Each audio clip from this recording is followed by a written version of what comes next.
Welcome to the most important week of the year for the podcast industry. Welcome to Podcast Movement 2025.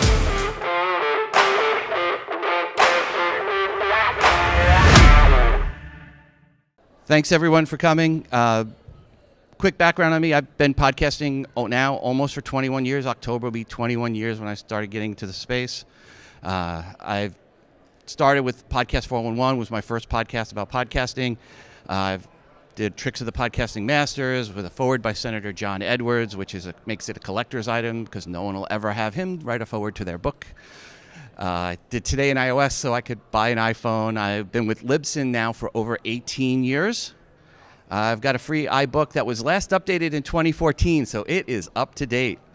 And I do a podcast every other week with my co-host Elsie Escobar called The Feed, so I hope you listen to that. And I was inducted into Podcast Hall of Fame in 2016. I've also been involved with the IAB to write the specs for the IAB guidelines from the beginning, so I've been to all those meetings, so I know the specs intimately. Again, been in podcasting over 20 years now. So what is a podcast? Quick definition of what a podcast is. There we go. My definition: any audio or video or even a PDF content that's delivered by an RSS feed, 2.0 feed, and where said feed is listed in Apple Podcasts. And people go, why do you have this definition? Because if you submit to Apple Podcasts, you get into about 400 apps worldwide. So that is my definition of a podcast. I know it's different than what other people have, but for this presentation and for when I talk, that's my definition of a podcast. There are a lot of podcasts out there. Apple Podcast has 2.8 million listed in their directory, of which 424,000 have released an episode in the last 90 days. That's it. That is the small little purple slide up there. That is it. Now, there's also the Podcast 2.0 index, and they have 4.6 million podcasts, but only 467,000, so that extra 2 million got them an extra 40,000 podcasts that are active. I look at Apple Podcast number as a more accurate one, as a more realistic one. So when I talk about numbers here, I'm going to be talking more about Apple. So if we look in Apple in the last 90 days and how many have 10 plus episodes, that number is 354,000 podcasts. That's your competition. That's how many podcasts have released a new episode in the last 90 days and have 10 plus episodes. And to make it look even a little scarier, there are about 1.2 million podcasts that never even made it to episode 5. It's like triple that number. That's a lot of podcasts. There's 638,000 over that had one episode, which is, hey, Mom, I'm podcasting, or I don't know what the show is going to be about, but I'll be back soon. And then 2 years later, 3 years later, 4 years later, they haven't been back. So there's not as many podcasts out there as people think. And here's what's really interesting. The number of active podcasts has really not changed in the last 4.5 years. That bottom line, that green line, that's the active podcast with 10 plus episodes. It peaked in April of 2021, about a year after COVID. It peaked at 415,000 active podcasts with 10 plus episodes. And it's been coming down ever since. And right now it's at 354. So basically in 5 years, we've had the same number of active podcasts, give or take 10 or 20,000. So this is good for those of you that have been around in podcasting a long time. You've weathered the storm, you stayed there, because the audience size has actually grown. And there's that myth, the podcasting space is too crowded. This is one of the ones I hear from people as an excuse not to get into podcasting. This should never be your excuse. There's 750-something, 800 million blogs out there. That's a 2,000 to 1 ratio over for every blog versus podcast. So you really do stand out as a podcaster. If you can get out there, you can be active, you can stand out in podcasting. So that was my rah-rah. Yes, get into podcasting, stay in podcasting. There's not as many podcasts out there as the media would have you think. So now I want to talk a little bit about video, right? You hear a lot about video. This is an article from the Hollywood Reporter last last week. I think it was on the 14th. Yeah, August 14th. So rather recent. And they had this thing. It said, the medium is at an inflection point. Investigative deep dives are out. Cheaper chit chat is in. And if it's got to be on video to break through. So is that true? Well, let's take a look at some of this. Right? When I hear this, by the way, as an audio podcaster, and I'm going to be a little biased, I'm an audio podcaster. Now, mind you, I work for a company, Libsyn, that has supported video podcasting since 2004. So this isn't where I'm going to talk. If I say anything bad on video here, please understand it's not because we don't do video. I'm just an audio podcaster, so I'm up here talking about what I like. But when I hear people go video, video, video, this is kind of how I feel as an audio person when people are telling me they need to add video. So I said, I've got data. I like to do a deep dive, so let me dive into it. So I looked at the top 50 podcasts on Libsyn, and I said, how many of them have video and are in YouTube? Right? So I went and looked at this, and what I found was I added their downloads for a typical episode, and then I took the 3 episodes on YouTube that were a month old, and I averaged them because YouTube numbers go all over the place. So get a little average. And then I said, okay, I'm going to combine that audience and then look at the percentage of the YouTube audience. And what I found was, of the top 50, a third, less than 2% of their audience. So this is, by the way, this is the top 0.1% of podcasts out there. Right? When you get lower, the numbers get worse on YouTube. Another third were less than 25%. So 2/3, less than 25% of their audience came from YouTube. Then there was a group of 18% that was 25 to 50%, and then a small group, 16%, that were above 50%.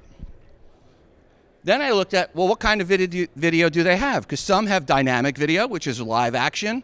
Some have a static image, right? With Libsyn, you can upload, you can convert your audio to video and upload it. And some had no video at all. And then I said, well, how do I show this data? And I've been doing presentations for 20 years, and I've never gotten to use a scatter chart. So for those that know me, you should know how excited I am to finally have a scatter chart in one of my presentations. So I charted on the bottom row what the total audience size was and what the percentage of YouTube was. The green dots represent that they had a static image. The blue dots are dynamic, and the gray is no video at all. And there is a trend I saw in there. If you want to be above 300,000 for your total audience size, you do need to have dynamic video, or at least this group, that was a differentiator. But between 50,000 and 300,000, there was no bearing of whether or not you had video or dynamic or static or no video. You could get into that group. So that tells me, when I look at this and I analyze it, that tells me if you want to start in podcasting, you can start with just audio. Get your bearing, see if you can start to build an audience. You can add video later. You don't have to add the video right away, because 50,000, by the way, gets you in the top 1% of shows. That's a big number. So right there on the Hollywood Reporter saying you have to have video, I don't know if you have to. If you want to get past 300,000, yes, that group's there. But to start, you can hold off and start with audio.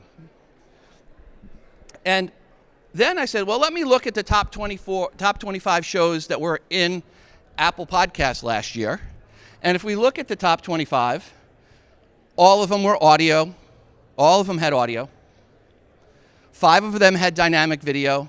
5 of them had static video. 15 didn't have any video in YouTube at all. So maybe the Hollywood Reporter didn't do enough research. Maybe, just saying. And then I looked at this. 18 of them were true crime. So much for the deep dive investigative is out, because 18 of them were deep dive investigative. So don't always believe what you read in some of these press. So audio versus video. And I'll do a quick summary on this, because I only have 30 minutes. Otherwise, I would do a slide for each one of these. But more of the top new shows were audio first. Distribution, what a lot of people don't realize, you want to distribute to more places. There are many places where video will not play. Deezer, Amazon Music, Ghana, Geosava, there's places out there where you can't get video into. Most of the apps, the podcast apps, will not play video, or they'll only play the audio from the video. So the small percentage actually play video. There is more opportunity to consume. When you're driving the car, going to the grocery store. If I go to the grocery store, if I start out to the grocery store and I forget these, I turn around and go back and get my headphones because I want to listen to a podcast when I'm out there at the grocery store. If I'm doing yard work, if I'm working out, I have earbuds in, I'm listening to a podcast, but I'm not watching a podcast. And the intimacy, when those earbuds are in your ears, you as a podcaster are literally in the head of the podcaster. Watching a video is arm's length. There is not as much intimacy on the video. There is less competition on the audio. When you're talking about audio only, people driving in the car, your competition is the radio. And we all know the state of radio these days for talk radio. And music. Those are your competition. On the video side, you're competing against people's time for Xbox and Fortnite and PlayStation and Netflix and HBO Plus and Max or whatever they call it these days. Right? There's a lot more competition on the video side. To do a podcast that sounds as good as NPR requires a quiet room and a $150 mic. To do a video that looks as good as PBS requires a lot more than $150 and a lot more time to edit said video. So it's easier if you're starting out. It's cheaper when you're starting out to do audio. As a minimum, by the way, even if you're just doing video, and I like to give this example, Bill Maher started Club Random.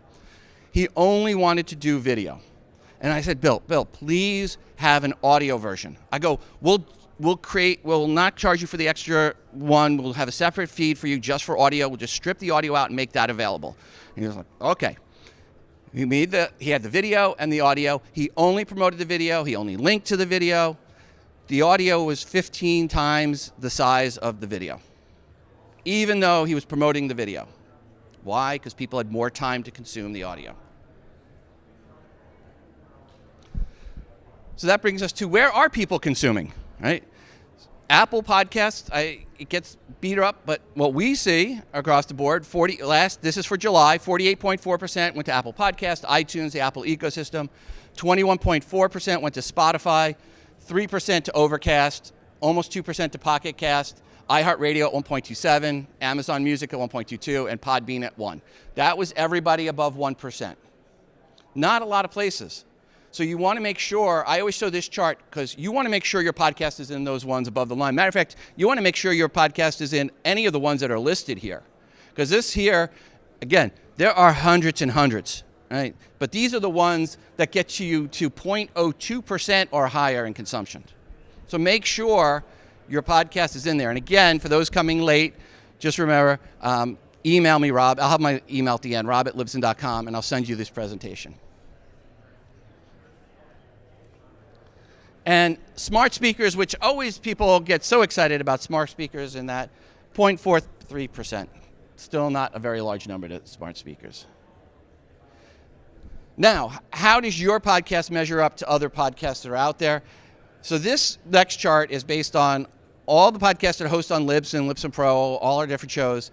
And it's based on shows that were released in June, measured to the end of July. So on average, each episode's about 45 days old. And here's what we saw. The median number was 122 downloads. And that's been consistent in that range for quite some time. 20%, you're in the top 20% if you have 900 or more. If you get to 5,000 downloads, then you're in the top 5.6%. And again, over 30,000, we talked earlier, we were talking about 50,000 and plus, you're in the top 1% of shows. This obviously is concerning to people because this plays into, and the average is 1,202. This plays into Walch's first law of podcasting, ego equals download squared. And the more downloads you have, the better your ego is.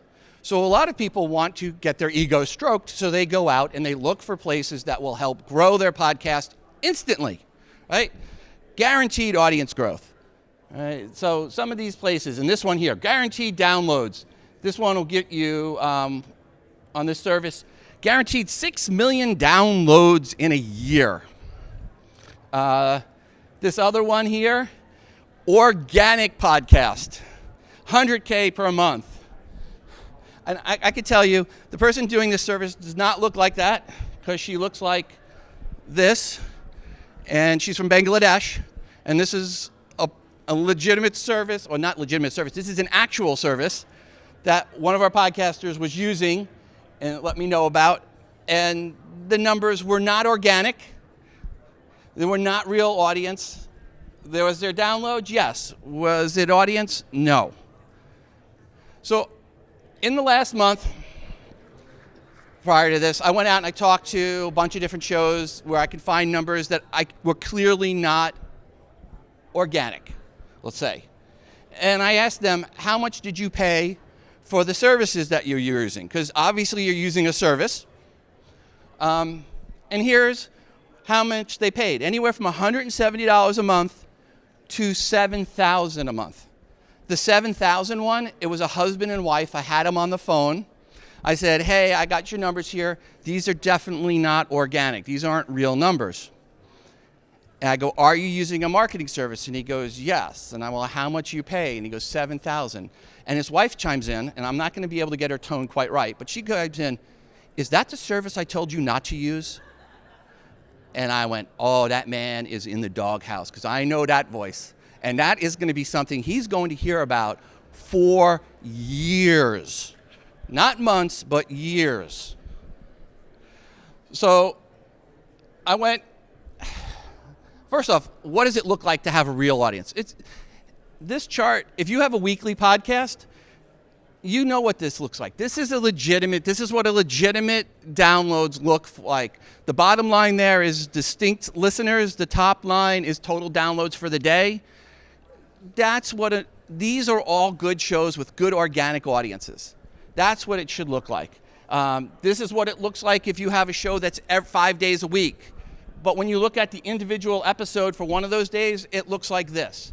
It's really easy a lot of times to see if a show is organic or if it's not organic. So when I looked at the one where they paid $7,000, and I don't know if it was a month or if it was for a year or what it was, because he didn't get to that part, and I'm sure he didn't want to tell his wife.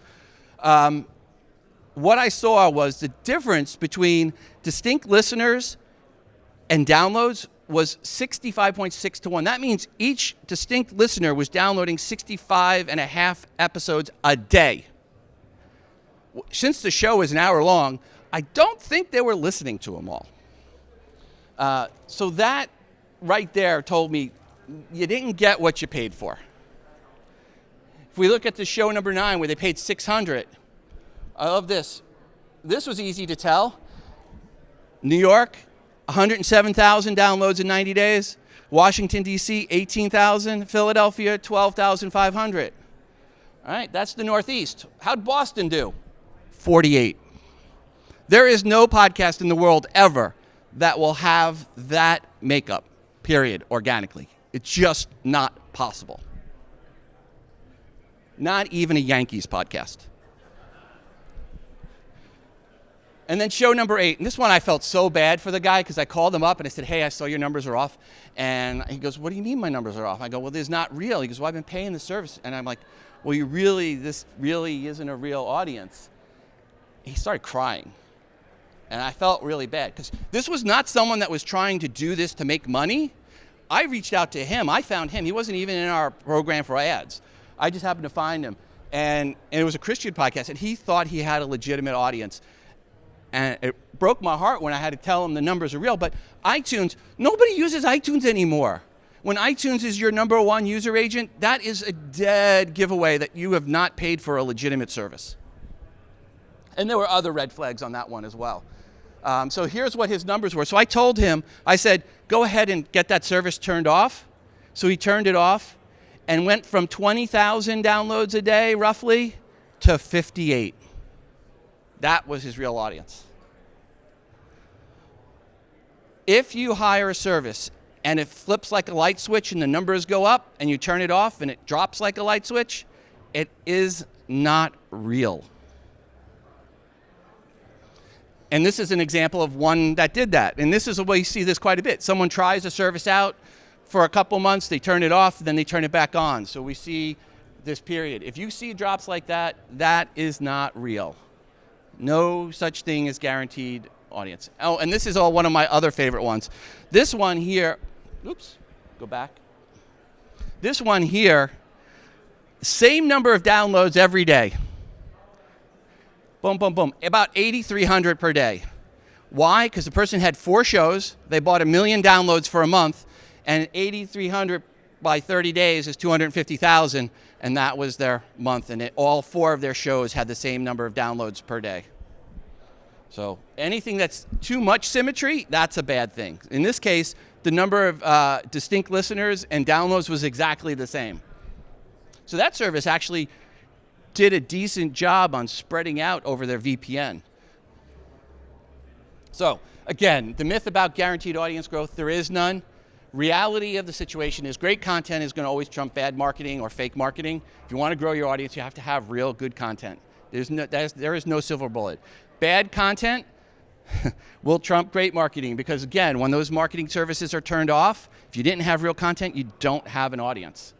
It really is about word of mouth, your audience spreading the word. And that starts with understanding how people search for your podcast. So one of the best pieces of advice that I can give to folks is understand how Apple Podcast Search works. It's the title, it's the author, and then it's sorted by the total number of followers all time. Unlike what someone else may have said here at the presentation, another presentation, it is not about what's in the description field. It is these 2 fields and what's in your transcript, right? Those are what Apple uses. I have multiple podcasts where I have these slugs hidden around in different fields, and I search for them on a regular basis to see what shows up in search results. This is what shows up, the title, the author, and then sorted by the total number of followers. But more important even than that is how do you title your podcast? Understanding that a lot of times people are lazy, I know, shocker, and they may not even hit that little blue search button. They just start typing something in and up pop results, predictive results. And how does your show up in the predictive results? Because a lot of times people will just go to the podcast that looks like it matches what they're looking for rather than hitting search. So if you do a search, a lot of times the results on the podcasting results here for podcasting versus that are different than the predictive results because when you hit search, it does come into playing with that algorithm. So my recommendation always is, what would you search for to find a competitive podcast? What is that 1 or 2 words that you would start typing in? What would you pay for Google AdSense? Get them at the beginning of the title of your show, because that's what is going to help you in search results, not just in Apple, but anywhere.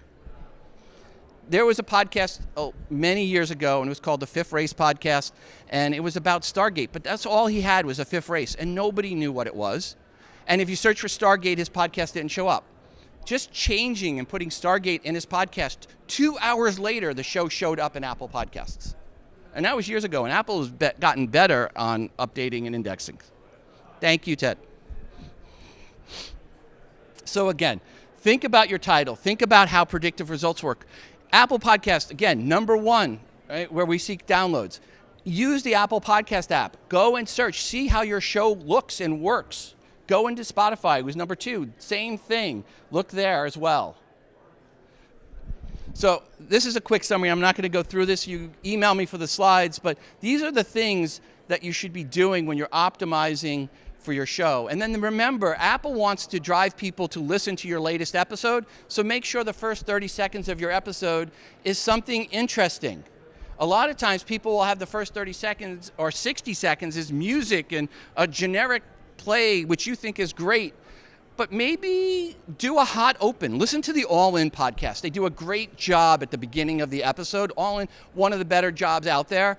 They have something funny about that's going on in the episode from later in the episode. Think about James Bond. Every James Bond episode starts with something really fun and action-backed, and then they get into the intro.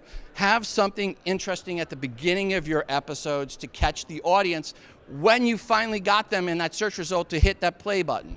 Don't have just a generic intro. Other places to submit to: Spotify, Amazon, iHeartRadio. Ghana, go. I'm not going to go through that again. We're down to 5 minutes. The beauty about podcasting today, right? If this is the top 10 music streaming services in the world, take out Apple Music and Tencent, and every other one of these now has podcasts in them. Podcasts really have become ubiquitous, which comes down to people that say, oh, there's a discoverability issue in podcasting. Okay, let me translate when someone says there's a discoverability issue in podcasting. What they're really saying is my podcast has not been discovered. That's what they're saying. There is not a discoverability. Everywhere there's audio, there are podcasts today. And it works great. And if you talk to listeners, they're not telling you they're having an issue finding podcasts. As a matter of fact, what is it? 85% of the U.S. population is familiar with podcasting. 70% have ever listened. There's not a discoverability issue in podcasting. That is long, long gone. Now, how do you get your podcast discovered? What are the marketing methods that will work? Advertising on other podcasts in your genre? That is a key way for you to get discovered. How can you do that? You can go to different networks. There's a lot of different places where you can go out there and you can pay. You can look and you can directly go out to a podcast. It used to be called in iTunes, listeners also subscribe to. Apple changed it to you might also like. It's not an algorithm looking at what you might also like. It's an algorithm looking at what other people that listen to this podcast also subscribe to. So if you want to find other podcasts that are similar to yours that you may want to subscribe to, look at what you might also like when you look at your podcast to see what other people are subscribed to, or other podcasts that you consider your competition. Maybe you want to go out to a podcast that hasn't created an episode in a long time and ask them to do a feed drop. Or you can do one that's active through Podroll. There are different services that you can get into people's podcasts. Wondery's done great success in growing shows with that feed drop. That's how they grew a lot of their shows. But you have to make sure on this that you hit the right genre. If you are a knitting podcast, going and getting your feed drop on a fantasy football podcast will not work. You have to be in your genre. If you're a true crime podcast, go on other true crime podcasts. If you're a history podcast, go on other history podcasts. And then there is also banner ad. You can do ads. You can go to adstudio.spotify if you want to advertise in Spotify. Overcast.fm. Again, going to that. Castbox and Pocket Cast also have services. But these are some places that actually hit podcast listeners, right? You want to do two things. You want to find podcast listeners and listeners that are interested in your genre. Those are the ways to do it. Find those podcasts out there. Being a guest on other podcasts is rather obvious, but you want to be out there as much as you can. Joe Rogan recently said, and he was talking on his podcast, and he was talking about how the left was complaining that on the right that the corporate had built this entity of bro podcasts. And Joe laughed, and he's like, we didn't build an entity. Nobody paid for this. Just a bunch of friends that went on each other's podcasts. That's how they grew on the right. And it's not just Joe, right? Then you've got Bill Burr has his group, and you have Your Mom's House is another group of podcasts. There are these little pockets of comedian podcasts that went and they commingled, and that rising tide rised all the shows. Because guess what? If you have an hour-long podcast or a 2-hour-long podcast in a week, there's still 167 or 166 other hours in the week for your listeners to consume something. So you're not going to lose your audience if your content's good.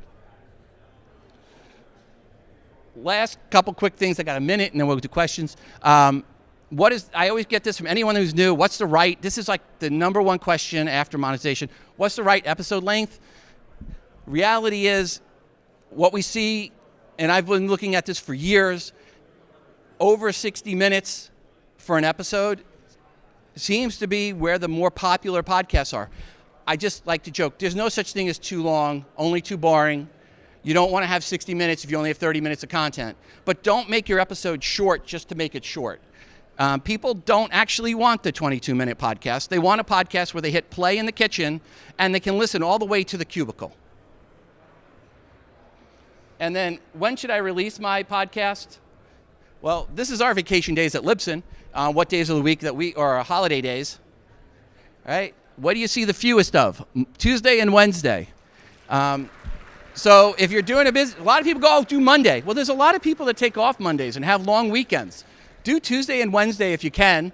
And if you have something that's more, what I would say, popular, you want to have social, then do a Thursday afternoon. Roseanne Barr does Thursday afternoon for that reason, so people can talk about that on the weekend to their friends about what they heard. All In goes out on Fridays typically, Vial Files, others like that. And then if none of those two work, fit your schedule.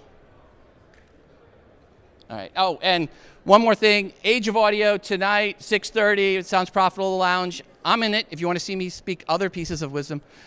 Great film, so go please see that. And then finally, hit me up, rob@libsyn.com for a copy of this presentation. And we nailed it exactly in 30 minutes to the second. All right. So now, any questions? Right. Rob, great job as always. Thank you very much for the presentation.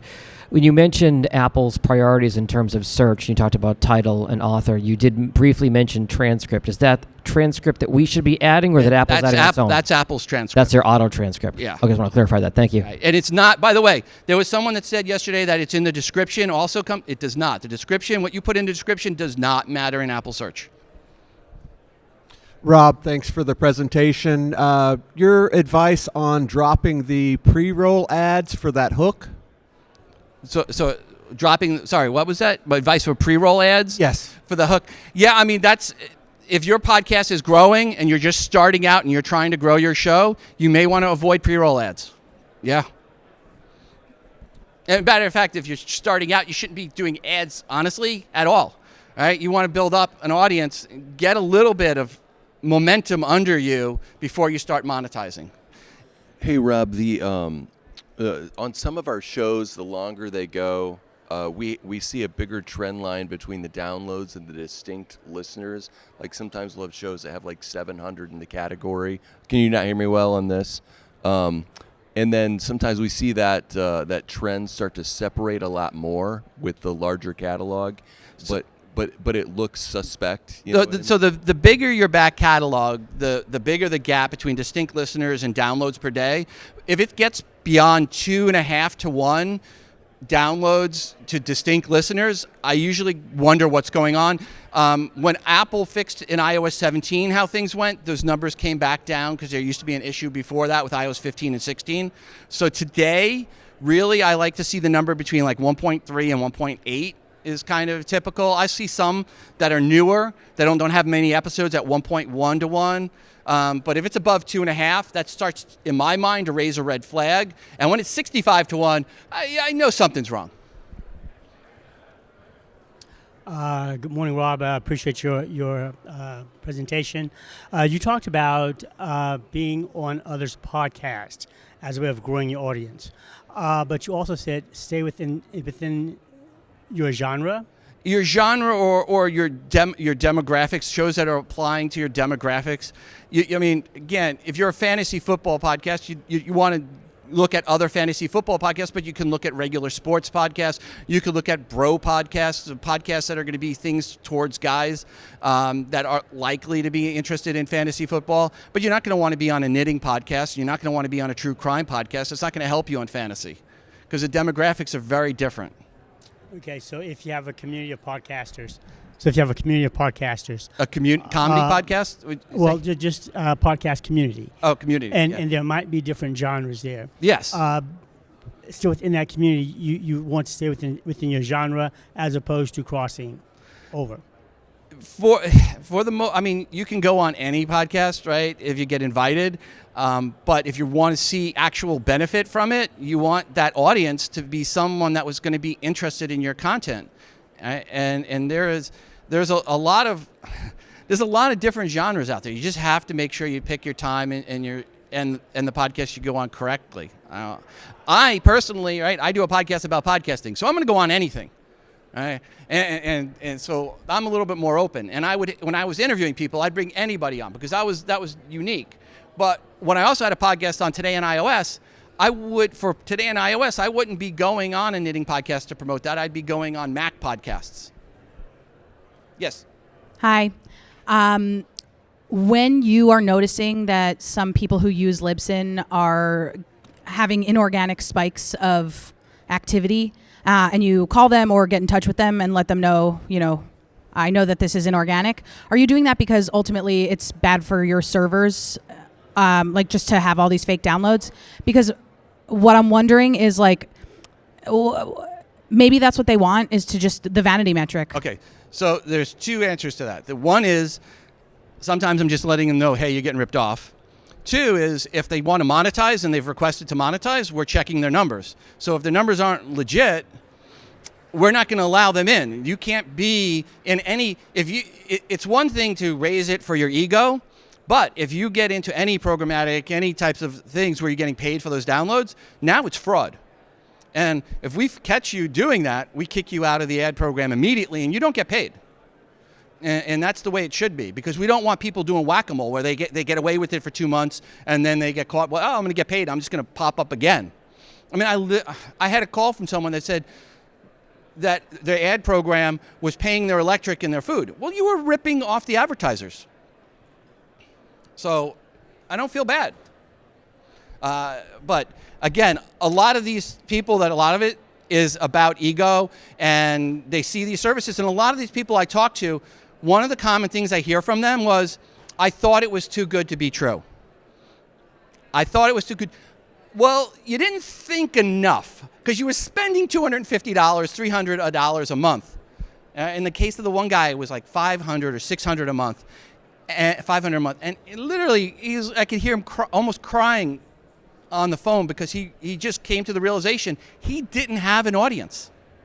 And he thought he had one. And here's the sad part. He turned it back on. He's not in ads. He turned it back on about 3 weeks later, after he had turned it off. Any other questions? Again, email me, Rob at Libsyn. You will not get put into a mailing list, I promise you. Thank you so much. And if you have any other questions, come to the Libsyn booth.